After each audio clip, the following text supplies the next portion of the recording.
Alors, la schizophrénie, j'en ai donc déjà parlé au chapitre paranoïa, c'était structurellement nécessaire. On pourrait dire qu'elle est la petite dernière des pathologies de la psychiatrie classique, structurelle, européenne, 19 et 20e siècle. Je dis 19 et 20e siècle parce qu'elle apparaît en 1911 en tant que concept avec Bleuler en Suisse, mais elle est longuement préparée pendant tout le 19e siècle par l'aliénisme français, notamment par Magnan, le délire des dégénérés. L'idée de dégénérescence prépare, au moment où, au fond, l'Europe s'inquiète un petit peu des soulèvements populaires, de la façon dont le peuple insatisfait, on pourrait dire, fait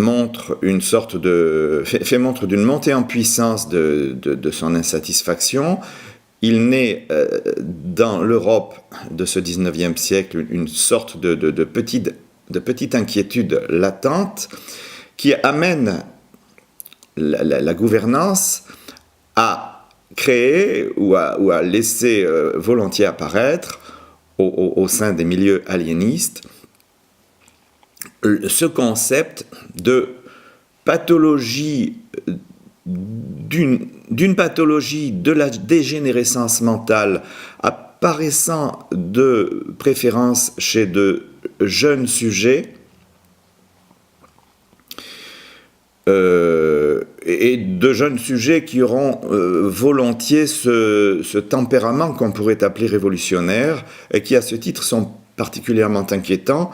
et dont il est certainement très intéressant politiquement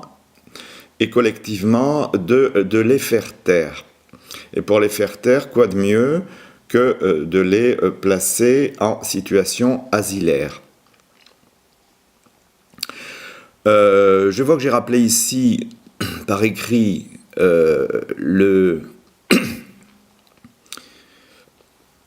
la prévention que Henri Collomb, donc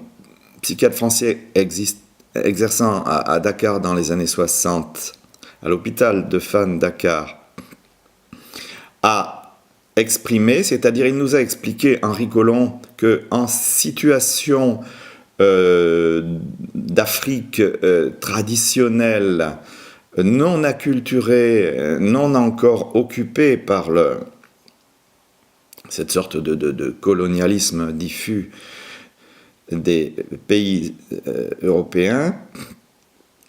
eh bien, dans ces conditions-là, il n'y a pas, disait Henri Collomb, il n'y a pas de délire chronique.